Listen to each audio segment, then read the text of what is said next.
Voltamos a apresentar Revista Justiça. Estamos de volta, começando a segunda hora do Revista Justiça desta segunda-feira, 4 de maio de 2020, 9 horas e 6 minutos. Revista Justiça Entrevista. E vamos saber um pouco de história, vamos saber sobre as principais pandemias no país e no mundo. Eu converso agora com o historiador, mestre e doutor em História Social pela USP, especialista em Gestão de Educação Básica e coordenador pedagógico, Eric Horner. Professor, seja bem-vindo, bom dia. Bom dia, tudo bem? Tudo bem, professor, obrigado por aceitar o nosso convite, justamente para contar para nós um pouco da história do mundo sobre as pandemias. Quais foram as principais ou as epidemias e pandemias marcantes da história mundial? Olha, pensando assim, quase num ranking macabro, né, das piores pandemias do mundo, eu acho que a gente tem de fato a peste negra como uma grande referência do imaginário. Depois temos tuberculose no século XIX, a varíola em vários períodos, mas do século XIX para o XX muito intensamente. No século XX, a gripe espanhola, a AIDS, né, como uma pandemia muito séria que a gente ainda vive. Né? Essa lista, na verdade, ela é muito longa. A gente é que acaba se acostumando com algumas epidemias e com algumas pandemias, e outras chamam mais atenção pelo desgaste, pelo número de mortos, pela duração ou pela combinação desses fatores todos. E todas essas pandemias ou epidemias, o que elas têm em comum é a transmissão que foi feita de forma nesse transporte das pessoas de um país para o outro, a imigração, isso tem a ver? Olha, o conceito de pandemia ele é muito moderno, né? Ele é um conceito que vem mais pela Organização Mundial da Saúde. Mas, de fato, se a gente for analisar comparativamente essas grandes pandemias, o trânsito de pessoas é um fator importante. As pandemias vão se tornando mais comuns conforme as pessoas transitam de um lugar para outro, levando o patógeno, né, o agente causador da doença, de uma população para outra, muitas vezes de uma população que eventualmente já estava talvez até um pouco mais preparada para aquela doença, para uma população menos preparada para uma determinada doença. Professor, o senhor falou sobre a AIDS. A AIDS, ela começou onde? Olha, a origem, a descoberta da AIDS, ela é muito controversa. Ela vai ser diagnosticada inicialmente nos Estados Unidos, mas se sabe que ela teve início, ela começou a circular na África, né?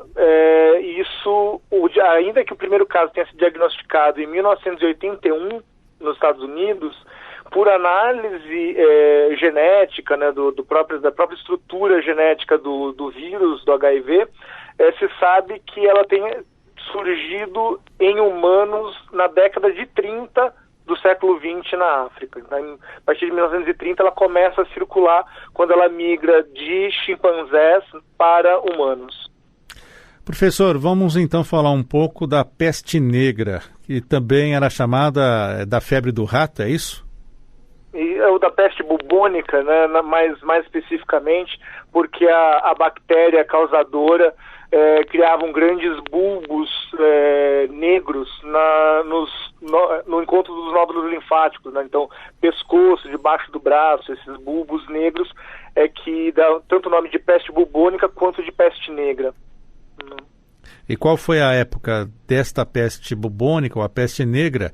E ela tem essa relação que ela foi se espalhando pelo tráfico, o comércio que era feito principalmente por navios. Então, é interessante da peste negra porque quando ela acontece lá no século XIV, né, mais ou menos de 1333 até 1351, a gente vê que foi bastante longo, né, o período da peste negra na Europa e na Ásia. Ela já tinha tido um caso anterior no século VI, conhecida como praga de Justiniano, ainda no Império Romano do Oriente. A peste negra não era nova entre os humanos, né? Mas ela de fato vai atacar na Europa justamente por conta da reativação do comércio Ásia-Europa nesse momento da Idade Média. E aí ela vai se alastrar muito rapidamente, até porque não se tinha sequer conhecimento do que estava causando. Muitos achavam que era uma punição divina, outros de que ela era transmitida pelo ar, enquanto na verdade ela é transmitida pela pulga do rato, né? Então estava muito mais ligada às péssimas condições de higiene das cidades medievais e mesmo do campo, do que de fato com elementos do ar contaminado ou de uma fúria divina que se aplacava sobre a humanidade, né? Professor Eric Horner, vamos falar agora da gripe espanhola, que de espanhola mesmo não tem nada. Quais as semelhanças dela com a pandemia atual da Covid-19? Olha, é possível criar comparações, contanto que a gente esqueça que a gente está comparando gripe com outra doença. Não é nesse ponto a comparação. Mas a intensidade com que ela atacou o mundo como um todo, né, se espalhando praticamente por todos os continentes, né, na Ásia, Europa, as Américas, África, nós temos aí. É interessante ver como algumas tentativas de combate e a forma como ela atacou os seres humanos é bastante comparável. Porque, veja só, nós temos uma gripe que começa a origem um pouco difusa, mas teorias mais recentes sugerem que tenha nascido nos Estados Unidos, né? Por conta da Primeira Guerra Mundial, ela vai se espalhar muito rapidamente pela Europa e por conta dessa mesma guerra há um sigilo muito grande, não se quer falar sobre a gripe. Então se nega a existência dela. E ao negarmos a existência dessa gripe, os países deixam de tomar providências para impedir que ela se alastre. E o trânsito de informações é muito ruim, né, desse ciclo todo, ao ponto de na Europa só a Espanha, que estava envolvida na guerra, noticiar claramente o que estava acontecendo. E aí, por exemplo, no caso do Brasil, quando chega um navio vindo da Europa, o Demerara, com pacientes gripados, né, com indivíduos gripados, o Brasil não adota a quarentena do navio, ignora informações que vinham de Portugal sobre a gravidade da situação, e com isso, esses doentes do navio contaminam outras pessoas e a gripe vai se espalhando pelos caminhos dos trens, território adentro. Quando se dá conta da necessidade de tomar alguma providência, é muito tarde. Isso 2, 3 semanas depois começa-se então a sugerir fechamento de comércio, fechamento de templos religiosos, fechamento de teatro, fechamento de estádios de futebol, mas aí já está numa dimensão inimaginável para a época. Se a gente ainda somar isso, as péssimas condições de vida nos grandes centros, né, Recife, Salvador, Rio de Janeiro, São Paulo, Porto Alegre, a gripe faz vítimas de quantidade impensável, mesmo para esses grandes centros que estavam acostumados a viver em epidemias de febre amarela, de varíola, de tuberculose, de cólera de tempos em tempos. Né? E essa gripe espanhola, ela entrou no Brasil, começou, parece que, numa escala desse navio em Recife, e depois na capital da época, o Rio de Janeiro. Na verdade, esse navio ele faz uma escala horrorosa, né? Porque ele para em Recife, ele para em Salvador, para no Rio de Janeiro e, por fim, para em Santos. Ou seja, ele foi distribuindo pacientes, né, doentes de gripe pelo território nacional. São simplesmente as principais portas de entrada do país nessa época. E o Brasil, como conseguiu reagir? Quanto tempo demorou para reagir à altura para combater essa gripe espanhola?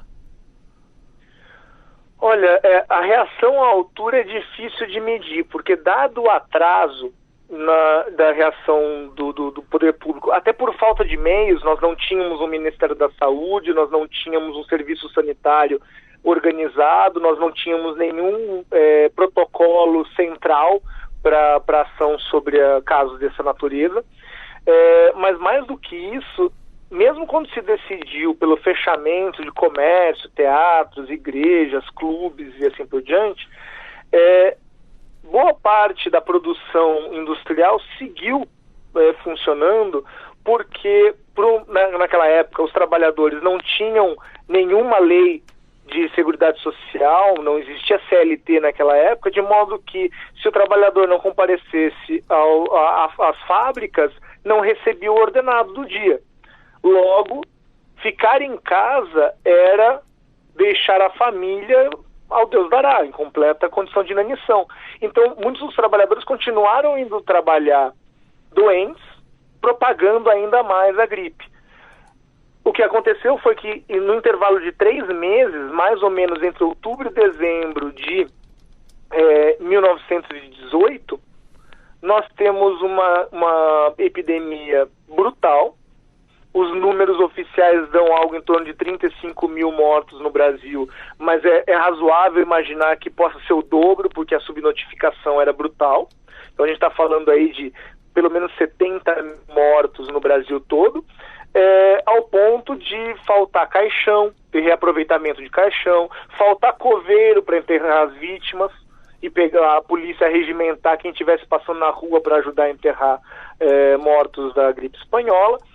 Só que foi tão brutal a contaminação que se acredita que houve uma imunização de rebanho, como se fala na área médica, né?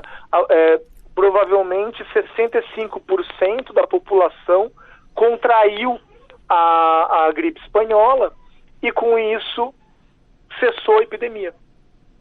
Então nós entramos em 1919 sem gripe mais.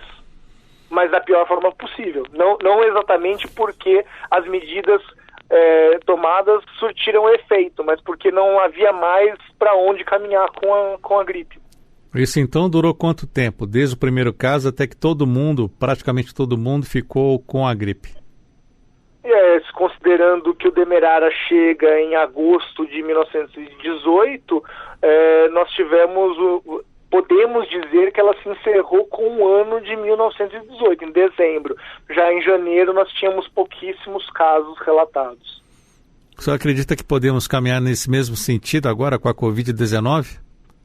Nesse ritmo, não acho. Porque a gente não é um vírus de gripe. A gente conhece o vírus da gripe. Eles não conheciam muito bem em 1918. Mas nós conhecemos o que é a gripe e até hoje, até o que conhecemos do Covid-19, né, do coronavírus, melhor dizendo, que causa a Covid-19, nós, por exemplo, não temos certeza do ciclo do vírus ainda. Se ele recontamina, se quem já teve uma vez não terá mais, qual é a taxa de letalidade? Por exemplo, a taxa de letalidade da gripe espanhola, do influenza A H1N1, que é o da gripe espanhola, que tivemos depois uma nova pandemia em 2009, muito menos letal, mas nós sabemos que a taxa de letalidade da gripe espanhola foi de 2,5% dos infectados, mas nós estamos vendo no coronavírus uma variação em torno de 3,4%, e com variações de lugar para lugar. Então, na Europa, a taxa de letalidade foi maior que na Ásia. No Brasil parece já ter um tipo específico. A gente já se sabe que o nosso coronavírus veio da Europa, não veio da Ásia.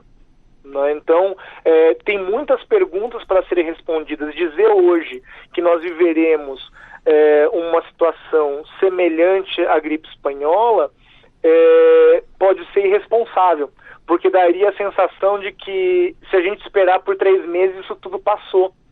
E nós não temos essa condição.